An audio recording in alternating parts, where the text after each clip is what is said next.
Unspoiled Network podcast.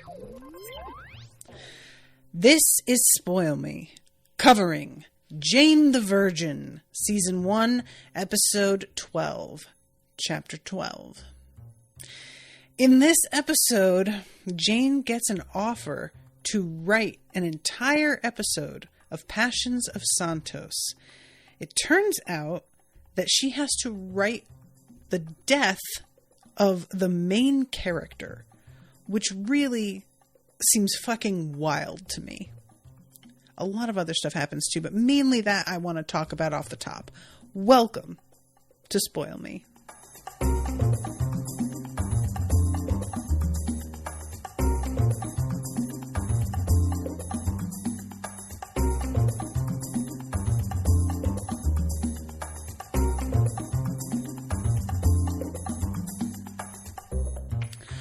Welcome to the show, everyone. I am Natasha. Thank you very much to Lauren for commissioning this episode.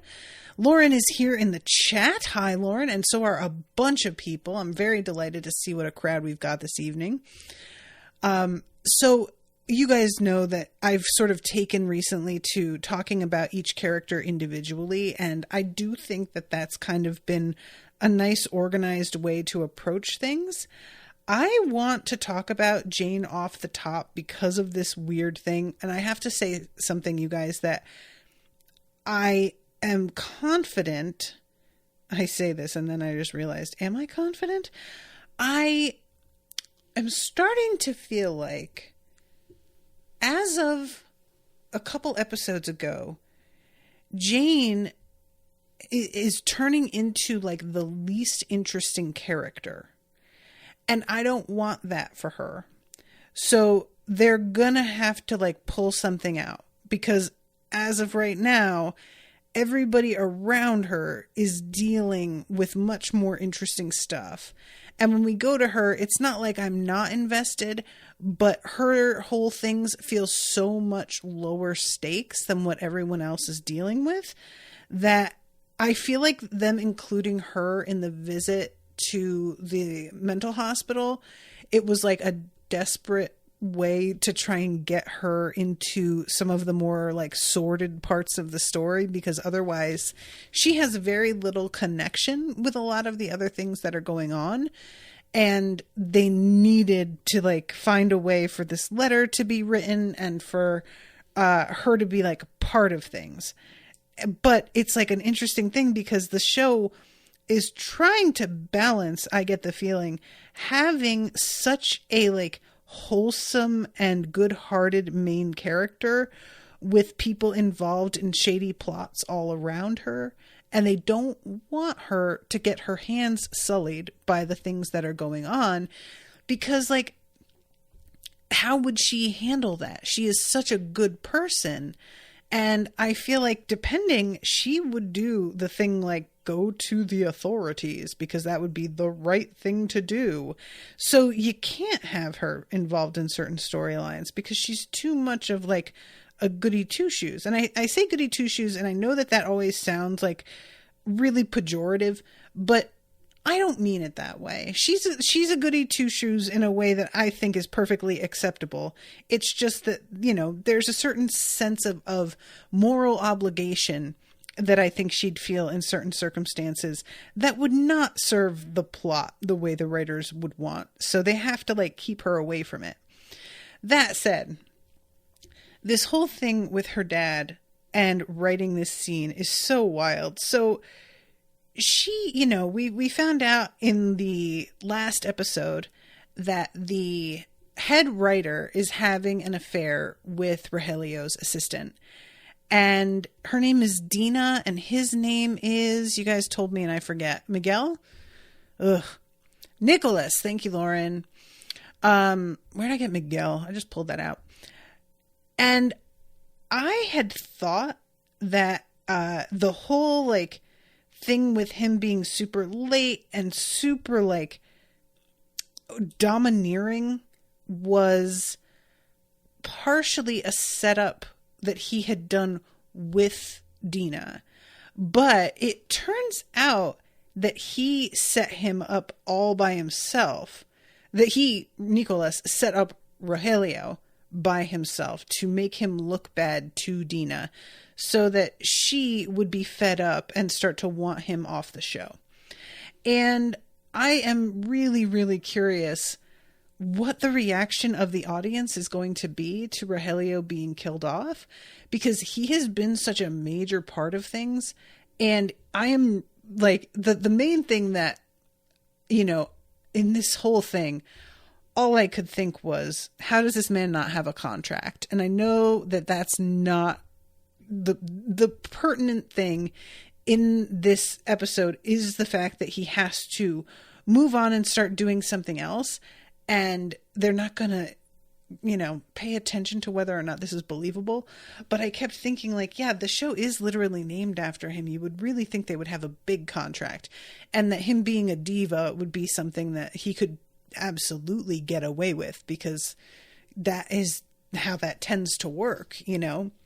I remember hearing that fucking Ross from Friends was offered like 3 times what his castmates were offered to come back for like a third season, something insane. And he was like, you guys have to pay everybody else too. And he made them make a deal with everybody to spread it equally, because he felt weird about it, which he should, because it's an incredibly shady thing to do. He is not the reason people were watching Friends. Like, come on. But anyway, I just, this whole thing I had thought was a scheme between the writer and the assistant, and it turns out it's just the scheming assistant trying to take Rogelio's place. And when Rogelio says you didn't need to do this, because he figures it out, basically what exactly has been set up here, Rogelio says, you didn't need to do this. You could have just asked for a part and I could have had you written in. And he says, you never would have like seen me as anything other than your assistant, which honestly, as far as justifications go, I don't hate that, because there is a certain truth to it. Like when people occupy a particular role in your life and that's how you met them, and that's like, and then they begin to progress past that, it can be very hard to adjust your thinking, especially if what they're doing is seeming to be encroaching on your turf and they are younger than you and in the same business as you. I could see maybe him approaching things and initially Rogelio sort of humoring him and then starting to get kind of territorial about it. So I sort of get what he means, but the whole way that he like set Rogelio up to look bad is so douchey. And I feel really bad because Rogelio is not an easy man to work with, as we have seen. You know, he has a lot of expectations and a lot of ideas of his own importance, which many of those ideas have been sustained through other people's actions. So I can't even entirely blame him. But I feel bad because I'm worried that Rogelio is going to have gotten a reputation for being difficult that will hinder him in finding another job. And I'm hoping that won't be a factor because he has been such a big star. Like random people on the street have been recognizing him all over the place.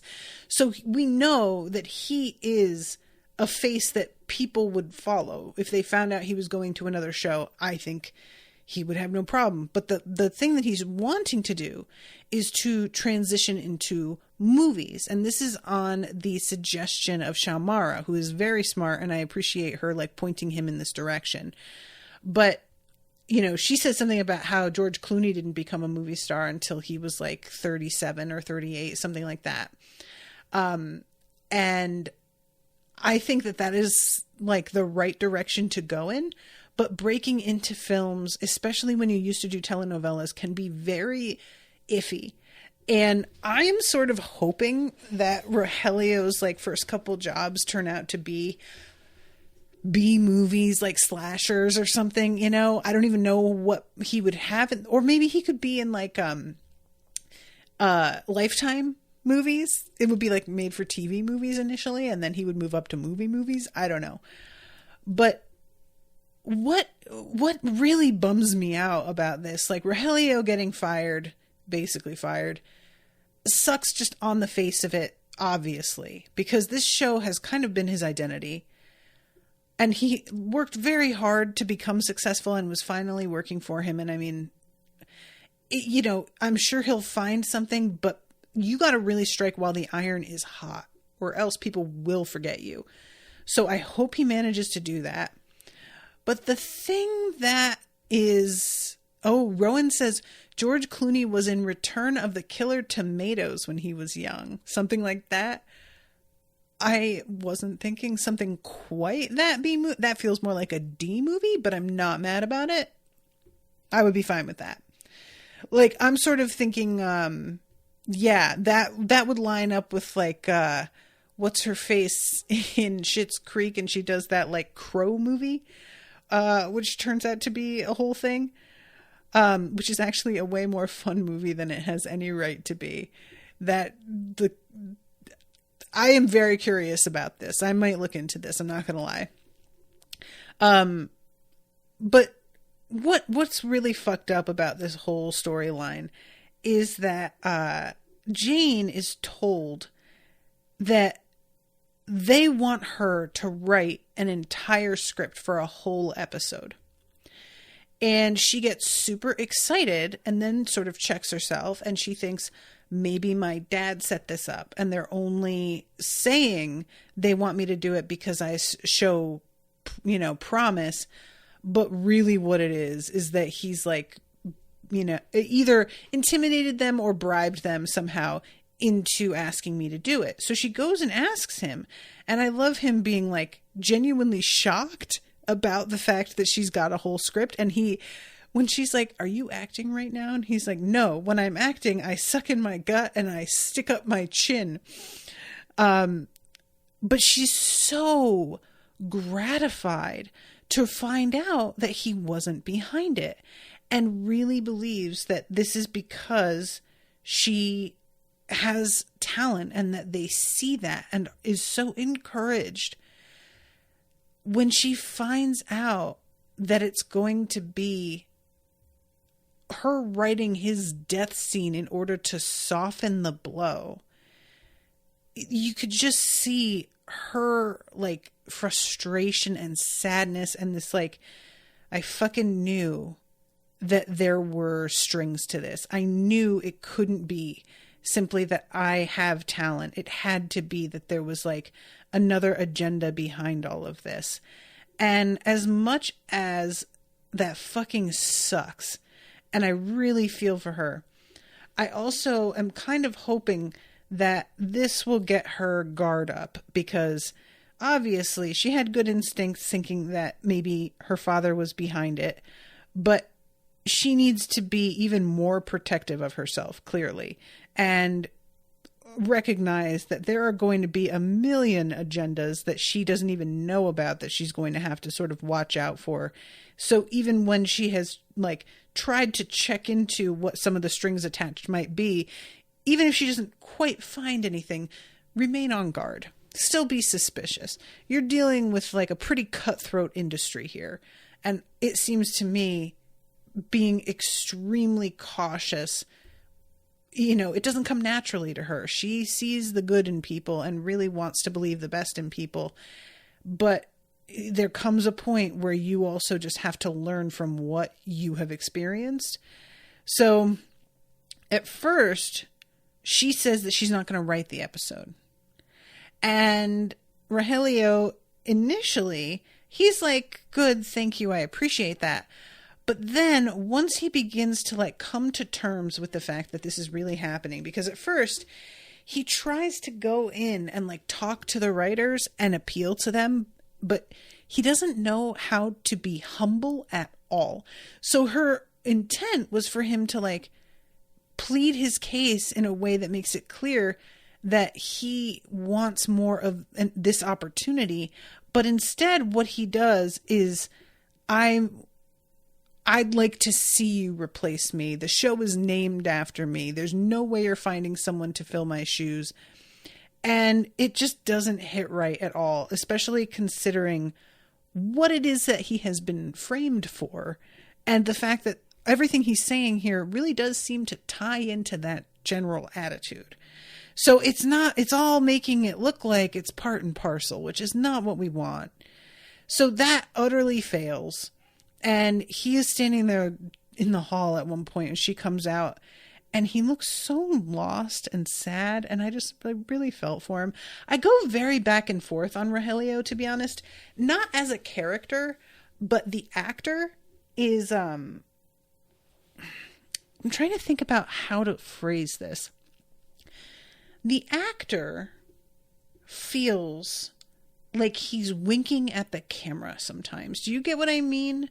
Like, he doesn't play Goofy quite straight enough for me to really buy it. I feel like I see the hint of the actor coming through during certain scenes and turning things from genuinely like funny to cute, because it's almost feels like I'm watching a play.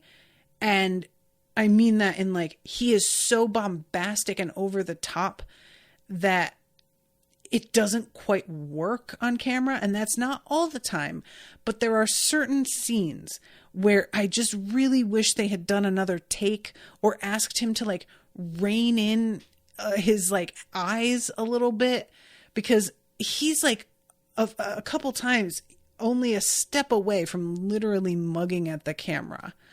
And that makes it like kind of frustrating, because I want this actor to knock this out of the park and I feel like he has it in him, and I don't feel like he's being directed super well, or they think that the method he's using is like the way to go and sort of maybe undercuts what would otherwise be a sort of obnoxious attitude.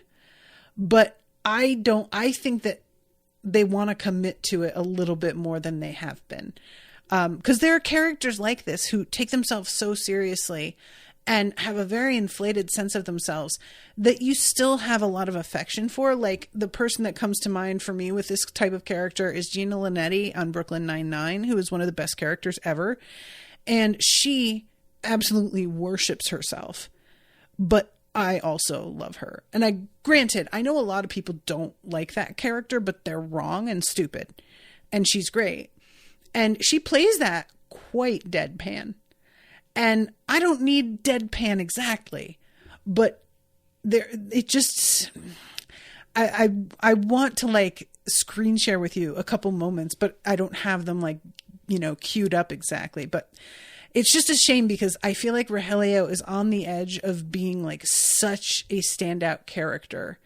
And as it is, I feel like it's about a 50-50 any scene that he's in, whether or not it's going to totally hit for me. But anyway, he asks her to write the best death scene ever written. And we started the episode off with a flashback to Jane borrowing her grandmother's favorite earrings and then losing them. And it's a pretty funny bit where she realizes she lost them. She does this like frantic search everywhere trying to find them, doesn't find them.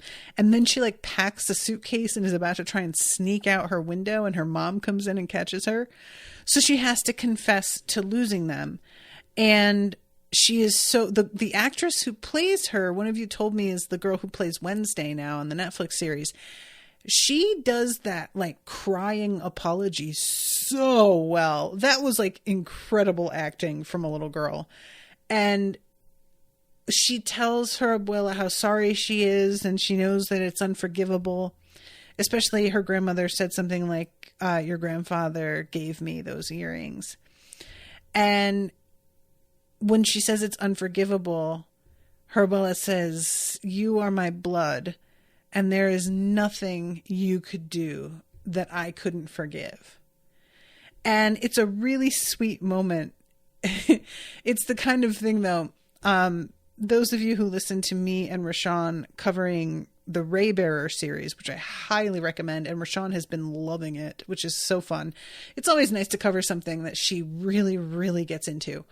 But there is a discussion in the last episode that went up, or maybe the one before now that by the time this goes up, where we discuss the significance of blood and family, and how, as somebody who didn't really have a large family and who was not that close with a lot of my family, and who was raised in a way that I saw the toxicity of family for like certain people for what it was from a pretty young age, I have never ever been of the mindset or understood the mindset of, if it's family, you have to forgive and get past it.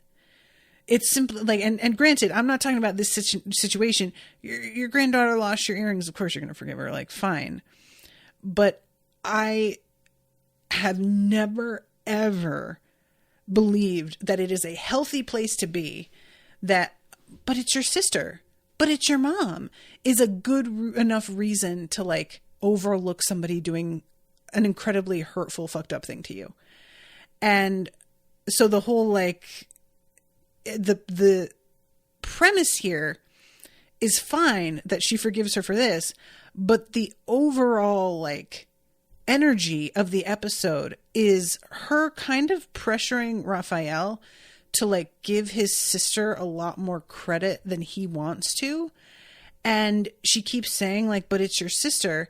And I was getting quite irritated because like, there is nobody who will take advantage of you and completely wreck every, like, all of your good impulses like family. And I don't say this from personal experience. I say this from secondhand experience.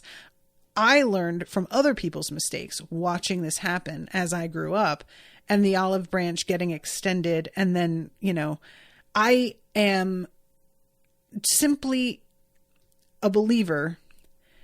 Your family, who you're born into, is an accident and a coincidence. And if they want to be important in your life and have a position where they get forgiven and are, you know, a constant consideration in your plans, they need to earn that. They don't just get it because of the accident of you having the same genes. I don't think that's like a smart place to operate from, and I don't think it's fair, and I don't think it's healthy. So I just want to say that from the top. And I just really, I appreciated that eventually Jane started to back off a little bit. But initially she was being quite pushy with Raphael and saying that he's being too hard on his sister. And the thing is, like, maybe he is, but it's very easy to think he's being too hard on somebody when you aren't the one that person has played in the exact same way 3 or 4 times, historically speaking. And this is a thing in Ted Lasso as well. There's an episode where Rebecca's mother's visiting, and Ted and, I don't remember if it's Beard, it might be, are kind of taken aback at the way Rebecca like dismisses her mom and is just like, oh yeah, she's saying that she's leaving my father. It's not happening. She's full of shit. Here's all the ways she's full of shit. And both Ted and Beard are kind of like, what the fuck? I mean, she seems pretty sincere. And in the end, Rebecca is proven right. And, you know, it's the sort of thing where she knows her own family, dudes. And I get that you want to give this woman the benefit of the doubt, but you don't know her. You just don't. And so it may be that she is going to have a tendency to be harder on this woman than a stranger would be. But has it occurred to you, there's a reason for that is perfectly valid and backed by data. So eventually Raphael says to her, like, there is history there. I have seen this exact playbook before. And I was just so, I hope it sticks. I was so grateful that finally Jane is like, okay, I'm sorry, I get it. But she still wants to go to this therapy session, which Raphael had intended not to go to. And, you know, it's a difficult thing because we know that his sister shouldn't be in the mental hospital. Rose had her put there for false reasons. And, you know, Raphael believed Rose because he believed that, first of all, he knows his sister struggles with drinking. And second of all, that there is a history with her mother of mental breaks. So I understand the decision that he made on this, but I also understand him kind of being like, I'm going to wash my hands of this now. I put everything on the line to ensure that she didn't make another giant mistake and she almost cost me everything. I don't want to fuck with her anymore. So they go to this, I'm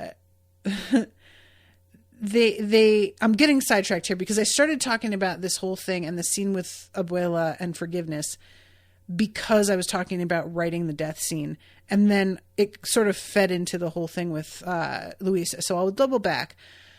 The scene that, it's a pretty good bit actually that I liked. We see Jane trying to write this script, and initially she is taking it to the wording that Rogelio uses is you're too distant. You're trying to like lampshade things. And that's not what you do. You have to embrace the fact that this is a goofy telenovela. And once she does that, he's sort of acting out the scenes in front of her in her imagination with his co-host, whose name I still think we haven't gotten. I say co-host, co-star, I suppose. But the two of them just start slapping each other. Or I guess she slaps him, really. He doesn't slap her. And it is honestly very funny. Like him looking at her like, what is that for? And she's just like, I'm just embracing the telenovela. But it turns out that Lauren says the character is Blanca, but I think you're right. They don't name the actress. Okay. So I'll call her Blanca. I can do that. But yeah, the scene that she winds up writing is Santos like finding out that, I guess for the first time, or perhaps he's met him before, but I think it's for the first time because this is the first scene that his I keep wanting to say assistant has ever acted in with him. So this is a son he has only just discovered, I guess. And his son has like a vendetta against Santos and stabs him. And then we have this very teary scene where he's like, what have I done? And he puts Santos like, you know, lifts him up a little bit and speaks to him and says, can you forgive me? I'm so sorry. And Santos says to him what her abuela said to her, which is, you're my blood. There's nothing you can do that I won't forgive you for. And he does a really nice job with the acting and gets like very emotional, and Jane gets emotional watching him. And also, I think, you know, is proud of her work, but she tells him he did a great job, Dad. And it's so cute. He gets so excited. These are the moments where I think the actor who plays Rogelio is at his best. When he's doing his like comedy, I think is when he shows the seams. But when he is like with Jane and trying to develop his relationship with her and really like excited about being her dad, those are the scenes where I feel like he seems really engaged in a genuine way. And I buy completely his affection for her and for Shamara, which is a whole other thing that's still going on. But I just really enjoy that this is like a collaboration between the two of them. He's acting on camera a script that she wrote, And it just sort of brought them together in a really beautiful little moment where they each get a victory, even though it's like very bittersweet, you know? And I just really liked it. So, all right. So let's talk about the whole thing with Louisa. Because what comes of it is sort of odd. So Louisa, she's doing her playbook that Raphael predicted about exactly how she's going to apologize. She's going to blame the alcoholism. She is going to do everything that she normally does. But then she wants to continue. And she is trying, she brings up what's going on with, Rose, but she never tries to claim again that she had an affair with Rose. It seems like she's pretty much let go of the fact that anybody is going to believe that, which I feel bad about because it's like fucked up, but also for her sake, I know that's the right call. But what she does is say to Raphael, I want to talk to you about the fact that I am really hurt that you put me in here knowing the history that my mother has or had and how it would feel to me. And she gets a little bit confrontational with him, which I think is good. And he tries to say something about how he's had a lot on his mind. And the therapist who is sitting in and sort of facilitating the conversation is like, well, what have you had on your mind? I think she might feel better getting to hear what it is you've been dealing with and why you made the decision you did. So he tells her about the issues at the hotel and the murders, and specifically mentions the bellboy who had a corkscrew in his neck. And she gets a sort of look on her face. And she winds up writing a letter and giving it to Jane to give to Rose. And Jane takes it and puts it in her purse, but Raphael finds it. And he is kind of disgusted and throws it in the trash and doesn't want to deliver it. And that was a spot where I was like, come on, dude, at least read it so that you know whether or not, I get feeling like I don't want to violate her privacy by reading it. But if you're going to throw it away, you may as well read it and find out whether or not this was an appropriate thing to send. And she, it turns out, is writing to Rose to warn her because she was in, I can't remember his name. What is Raphael's dad's name? She was in his suite drinking, and she left the suite for some reason for only a few minutes, and she came back and she couldn't find the corkscrew that had been there when she left, and she thought that it was a really weird thing that it was gone, and just sort of let go of it at the time because it didn't seem important. And now finding out that it was used as a murder weapon, she is starting to be like, oh my God, what if it was Dad? And so the letter is to warn Rose. Emilio, thank you, Rowan. So this is read at the very, very end of the episode. And Raphael... This is one of those moments where I want to slap and shake him. He reads this letter, and then Jane comes in and finds him just drinking whiskey by himself, having made apparently no attempt whatsoever to contact Rose and tell her what the letter said. The letter was to her, dude. The minute that you read it, you should have been either on your way to see her, texting her, or calling her. But evidently, he didn't do anything to warn her, even though this very much does concern her. So, I don't know, maybe it's supposed to be that she's so on the edge of going to the cops that he's worried if he tells her she'll run to the police over it. But I don't know. It felt really strange to me. But the end of the episode has him actually telling Jane that he thinks his dad is Sinrostro. And I wasn't sure how much he was going to say to her about it. But the whole thing, like with the going to the cops and how upset Rose is getting, she is like so on edge. And it doesn't help. She doesn't realize, I don't think, how much Michael is like poking around. But he is super pissed at Nadine for going to his boss behind his back and getting him suspended, to which I say, because she is correct. And he gets like real snotty and is like, oh, I get it. You're jealous of Jane. Sir, look, I'm not even trying to pretend that there's no truth to that whatsoever. Perhaps there is. But can you please fucking face, like a man, the possibility that you are letting your judgment be clouded here? Like, come on, dude, please. I really like to think that if this were real law enforcement, he would be taken off this case entirely because of the conflict of interest. But knowing that law enforcement is fucking garbage and bullshit all the time, probably not.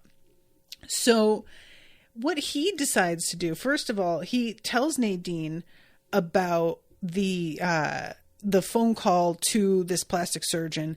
She's just like, that is not enough. He goes in for a consultation with the surgeon and has his brother call to distract the guy and get him out of the office so that he can go into the computer and try and find patient record. And, you know, this of course would absolutely be guarded by several layers of password protected, you know, firewalls and shit, but it's fine. He gets enough information to connect Emilio to this guy. And there's like apparently money that's being deposited somehow. And I don't know why that's on file at the hospital, or would it count as a hospital? But whatever it is, it's enough that it really seems like he has a slam dunk here. And Nadine seems to think so too, because she's like, we need to get an arrest warrant on this guy. So they're like closing in, and, you know, she has been this whole time very much of the opinion that it's not Raphael we're after. It's his dad. Like, come on. I know what you're suspicious of, and I'm not even trying to say he's innocent. I am saying he isn't Sinrostro. Of course he isn't. Which, thank you for having a fucking brain in your head. Not that I even think that he is Sinrostro, because that feels so easy. But I think that the conclusion she is jumping to makes a whole lot more sense than the one that Michael is jumping to. So they have that whole thing going on, and they're like about to try and get this guy arrested. Meanwhile, he is being real weird, and he's talking to Rose. He comes home early from a trip and startles the hell out of her. And she is very, very jumpy. She wants to go to the cops. Raphael has to talk her out of it. When Emilio shows up and startles her, there's another moment where like sort of, I don't remember who is the second person, but it's an assistant. And she like jumps when that person comes in as well. And eventually Emilio is like, what's going on? You're acting really weird. And she's like, no, I'm not. What do you mean? And he said, well, you know, I told you that I wanted to go on a trip and go away together. And I thought you'd be happy and excited. And you're just like kind of, I don't know what your deal is. So he then tells her, we're moving it up. We're leaving tonight. Which is setting off all of these alarm bells for her, understandably. And what she decides to do is to lure him into this, like, what looks like it's supposed to eventually become a fountain. It's this sort of like weird bed of concrete with like a backing to it up against a wall. And she behaves like she's going to have sex with him out there, but give him like a little striptease first. So she's like distracting him by throwing her panties at him and just like making sure that he stays in place as she like walks away. And then she grabs up the remote to the cement mixer that is sitting there and just turns it on. And this man goes down under the weight of this cement that's being dropped on him from a considerable height. So I have to imagine it is pretty heavy. Now, I'm once again going to let this go. However, I need to say, I do not buy this would kill him. It doesn't, like, I may be wrong about this. Maybe the weight of it would indeed, like, knock him out somehow. But my instinct is just, like, you get hit with it and you, like, pull yourself out from underneath it and go, what the fuck? And, like, you know, pull yourself up onto the shore, so to speak. It was really sudden that it goes from him being hit with this concrete to the camera going over to her, and she presses stop on it, and you see him like on his back, like Han Solo in the carbonite with his hands sticking up, like as if he's already frozen in place, like it's hardened concrete, which it's absolutely not. There's something just very like cartoon rules about the whole thing. And she goes ahead and pushes the button again to keep filling it. And then she calls Raphael and leaves a message about how scared she is because she was supposed to meet Emilio and he didn't show up. So she thinks he has already fled the country, which, I am really like curious how that's going to shake out, because I have to imagine that he had a plane all like gassed up and waiting that he didn't show up for. And I'm wondering if it's going to be explicable that he didn't show up because he got like, you know, the cops did get a warrant for his arrest and they will say, oh, he must have gotten wind of it, so he didn't turn up because he knew we were waiting for him, or what. And I also am wondering about, Lauren says it does look just like Han Solo. Yeah, that was my immediate thought. Rowan says it's played kind of comedically, but I guess he could suffocate pretty fast if he inhaled some of it. Sure, but that's kind of my point, is that I don't buy that he would be like, that he would inhale some of it. And if he did, he wouldn't have been completely still and dead the way he was that quick. Like the whole thing. And look, again, I'm saying this because it's something that I noticed, but not because I really care. I just want to make that clear. It's just a really quick transition from she's pouring cement onto a live man to frozen in carbonite. It's like not even 10 seconds. And it's supposed to be that he is not only dead, but like frozen in place by the cement. And it's just, that doesn't seem likely to me. The other thing I'm like, you know, the whole thing with him wanting to leave and then not turning up for his flight, I am very curious about whether or not his body is going to be discovered. Because the point of burying in cement a lot of the time is to hide a body. Now, in the real world, it's a really bad way to get rid of a body, because the gases from the body decomposing destabilize cement and cause pockets that cave in, and it actually leads to bodies being discovered pretty quickly.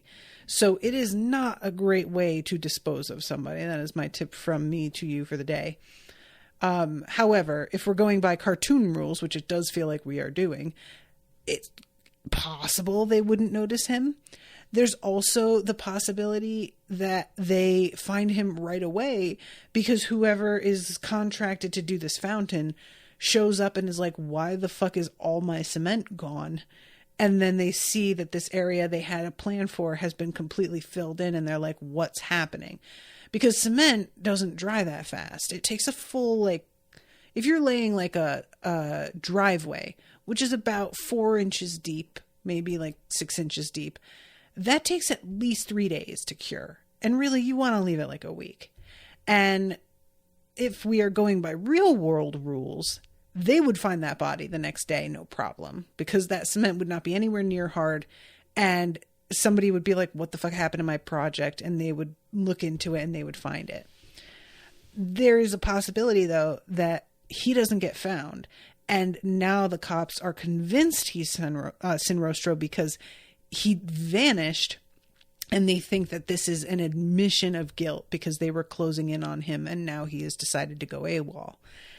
I would prefer it that his body is found, though, because that means that they won't be chasing their tails, that they will immediately realize they were on the wrong track.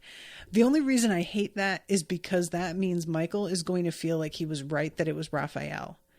And I don't want Michael to be validated. That's really where I stand at this moment. I see Michael as low-key like an enemy.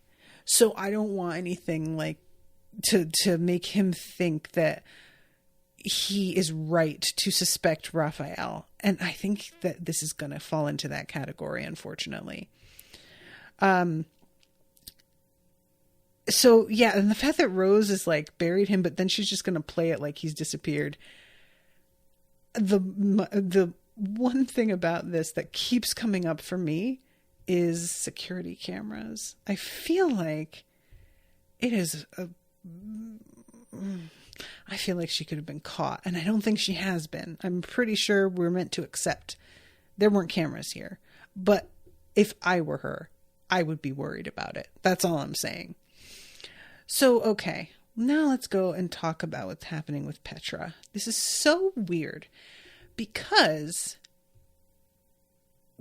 we saw at the end of the last episode how Lachlan delivered. Lauren says, Natasha, can we have you go back and watch the last 30 seconds of the ep? Ooh, okay. Did I miss something? Let's go. Hold on. The last 30 seconds.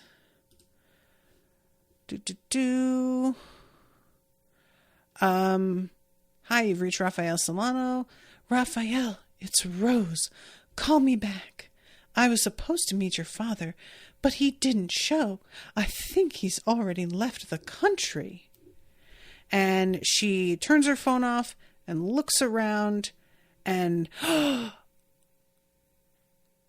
No! Oh my God, you guys, I was gonna say that I thought maybe, but I was like, there's no way because we have seen her be freaking out in private, so why would she? Oh my God, I didn't even see that, you guys. Oh my God. Oh my God. Lauren says, I wanted to make this a live watch and I forgot, so I love this. Oh, I'm so glad that worked out. You guys, I'm not even kidding. I thought I floated the idea to myself that she was in Rostro. And then I immediately turned off that and was like, that doesn't make sense because we have seen her be so freaked out when she's around him. And why would she be that freaked out if she doesn't think he's dangerous? So I don't know if it's supposed to be that he was sort of on to her and she felt like maybe she was being found out and that's why she was freaked out, but I don't even know. Lauren says, I forgot how it's not commented on at all and it's just the text on the screen. I can't believe that I missed that. And then like right after that, she's walking away and the narrator says, I don't even know what to say. I didn't see that coming either. Or I'm as surprised as you are. But I missed the lettering because it's kind of small. So I thought he was referring to just her killing Emilio. Okay. Rowan says, I think we've all been waiting for this moment with you talking about how bored you were with all the Sinrostro stuff. Yeah, and like, to be fair, I'm only bored with the Sinrostro stuff in respect to Michael. I'm not bored with it in terms of like what's going on with Raphael or the, murders at the hotel or like, I find that aspect interesting. But whenever we go to like the procedural part of it, I'm just like, oh my God, I don't care, because it's Michael. Like, I don't like this guy anymore. He sucks. But oh my God, you guys. Yeah, I can't. So why was she all freaked out though? Then or are they not really worried about that making sense and they just want the misdirect? If that's the case, that's fine. Like, you know, a part of me is side-eyeing it a little bit, but I'm not really that bothered. But I wouldn't mind if there was a sort of like explanation for that. Lauren says, I'm not sure if Emilio's actions make sense knowing he's not Sinrostro, but whatever. This episode is full of convenient plot points. Fair. Excuse me. Rowan says, because she's a good actor. Yeah, but she doesn't have to act for Emilio. You know what I mean? Like, it's one thing to act scared in front of Raphael because she's meant to really genuinely think that Emilio is Sinrostro and try and convince Raphael to call it. Like, it's different to act in front of him. But if she's acting weird in front of Emilio, that is a strange thing to be doing because there's no real reason for it. Lauren says maybe she didn't know she'd kill him. She just wanted to keep suspicions off of her.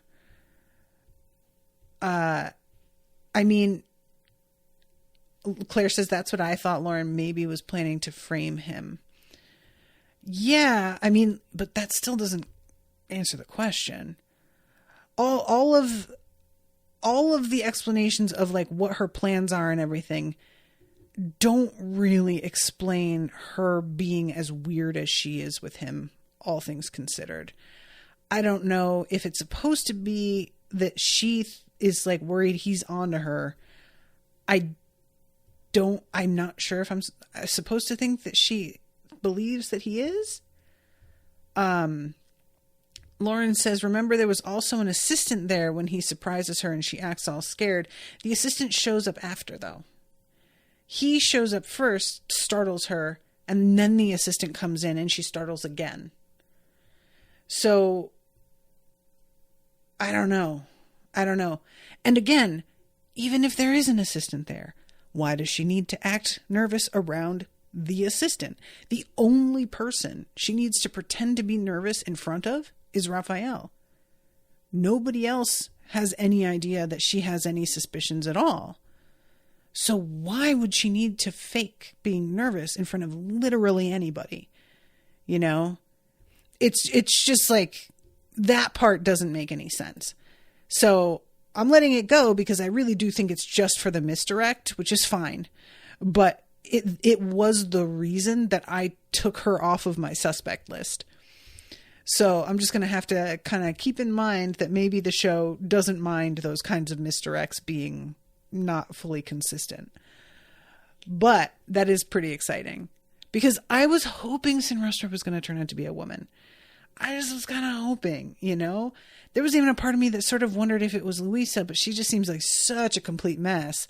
And if we hadn't actually seen the flashbacks of her in Mexico, I would have been like, maybe she was there doing something else. But because we saw the flashbacks and everything, I was like, seems like it was what it looks like. But anyway, so, okay.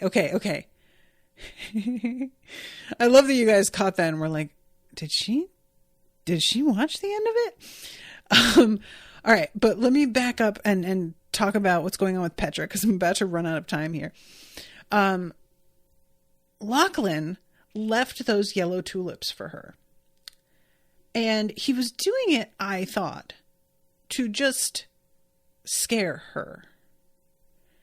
And Lauren says, I thought you just maybe weren't that impressed with the reveal. Oh, right. Okay, so for those who are not here with the live, Lauren in the chat said, I forgot this episode was the one where we get the reveal at the very start of me coming on to Crowdcast, and I wasn't even recording yet. And I said to Lauren, the reveal about Petra's mom, and Lauren said, ... maybe? And I thought she was being like coy, but I guess you were being coy, but you realized that maybe I didn't know. I'm glad that you played it so close to the chest so that way you could get that moment instead of being like, no, you know, the reveal about Rose. Oh, that worked out well. Sometimes things just come together. It's always because I fucked up somehow, but then I managed to save it and it comes out. So Lachlan I thought he was just trying to scare Petra, but then there's a part of me that's like, the fact that Milos is here makes me wonder if Lachlan like knows, you know? I don't know what to think of that. But Milos is indeed fucking here. And Petra has to be convinced to come down to her appointment by Raphael, who's like, you have a paycheck for doing your job that you're not doing. And there is somebody here with a lot of money to set up a wedding, and you better meet with them or you aren't getting paid. So she makes herself go down, and it's Milos. And it's an interesting thing. We find out that he fully intended to throw that acid on her mother, and that he knows Petra bends down and picks up coins, and he specifically dropped it so that she would bend down and pick it up and he could get her mom without hurting her. Now, the reason he did it, he says that he was doing it because her mother was lying about him to drive them apart. And I'm assuming this is like, because Petra had been in the midst of that scene saying to her mother, Milos insists that he didn't cheat. So I'm guessing that her mother was telling her, Milos is cheating on you. And he was resentful of this. However, in the midst of like telling this, Milos gets real angry. And it's very clear this man is maybe not like a cheater and didn't throw acid on Petra, but he is still wildly unstable. He threw it on her mom, which is quite bad enough. And it's really remarkable that he thought doing that to her mother would like keep her mom from driving them apart. Sir, what did you think this was accomplishing? Like, you know, if you're gonna try and get the wedge that's growing between you removed, kill her. But throwing acid on her, that's just gonna make you all the more hateful looking in Petra's eyes. So that was not well thought out. That said, we get a pretty good little sequence where he has grabbed Petra and is trying to get her to listen to him. And finally, we cut to him busting into their suite. He has a knife to her throat, and they act out this elaborate scene where she says, I'd rather die than be with you. And he says, then fine, and cuts her throat. And for a second, I really thought it was real. And I was like, what? But then I saw the blood, and I was like, that blood looks weird. And all of a sudden I was like, wait a second. And she slides to the ground, and then her mother freaks out and stands up and comes running over. And Petra blinks and looks at her. And I like that Petra doesn't like keep up the charade of being dead long at all. It's the instant her mom stands and runs over that Petra blinks and is like, are you fucking kidding? Like, she's just so shook by finding out about this that she drops it all immediately. And she's like, why? Why would you lie about this? Was it just to manipulate me? And I was asking the same thing. I was like, the whole thing is, it feels like centered around how much her mother hated Milos. And granted, he seems like a maniac. So I'm not mad at her for wanting to keep her daughter away from a fucking abuser in the first place by lying and telling her he's cheating on you. If that's what it takes to get her out of this guy's clutches, then fine. I'm not even really that mad about it. However, when you have gone years pretending to be in a wheelchair as a result of this thing, and I'm wondering if she knew that she was indeed the target from the beginning. Like, if that, pretending that she is in a wheelchair is bad enough. If she was pretending that Petra was the target and that she got hit instead, that is an extra layer of gross that I really don't think I could ever forgive. I don't know what it is that she wanted. Was she just hoping that by pushing Petra enough that she would be able to get her to get all of the money that she wanted, and that way they could live a life that was more like, was it all about the money is my question? Because it feels like it can't have been. It feels like it had to, because you guys know, I've been sort of weird about her connection with that guy. I can't remember his name now, but the one they were keeping hostage. What was going on there? He like escapes and runs off. We haven't seen him. I'm assuming that's the reason Milos is here. I don't know, like, Milos is just so different than what I was expecting. He's like weirdly, endearing is totally the wrong word, but he is disarming. That's the word I want.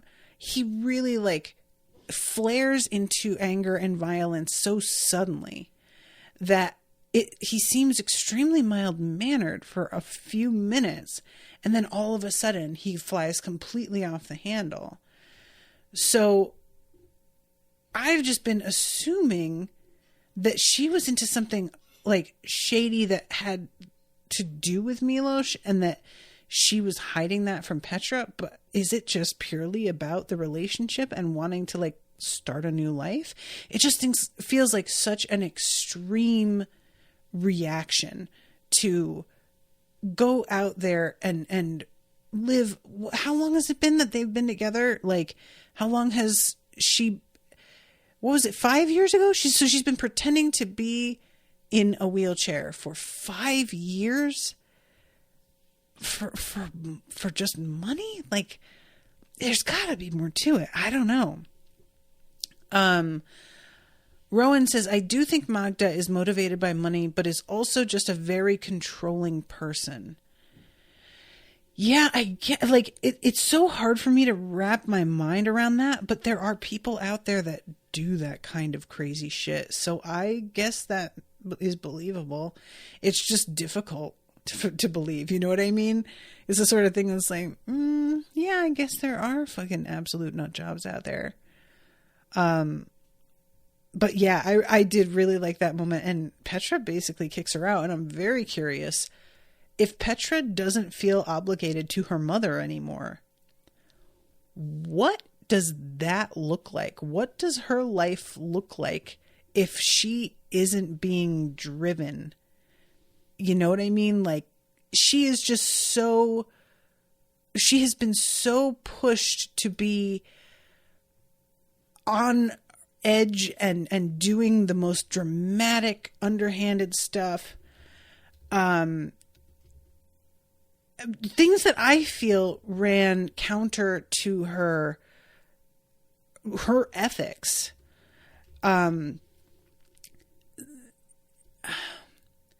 If she isn't being pushed, is she a better person because of that? Like, does she clean up her act? Does she apologize? Does she chill out? Or is this who she has become? I don't know. It's just it's an interesting question now, because the whole thing with accusing Raphael of hitting her, that was her mother's whole idea. And Petra went through with it, but it didn't seem like she was happy about it. She didn't enjoy it. She enjoys playing the game a little bit. And she's smart. And she's a good actress. But I don't feel like she liked that whole aspect. So maybe, and she has an interesting scene where she tells Jane everything. So I am sort of wondering if maybe they will wind up like becoming a little bit more, not necessarily friends, but maybe more allied than they had been. I don't know. Anyway, I guess I better wrap up. But yeah, this was a super eventful episode. I'm going to watch this with Owen tonight. I'm looking forward to it. He's been watching along with me, but I'm ahead of him now. All right, guys, thank you so much for hanging out with me and for pointing out that I missed something. Appreciate it. Thank you, Lauren, so much for commissioning this episode. Appreciate you a lot. And I will be seeing you guys again soon with a new episode. Until then, toodaloo, motherfuckers.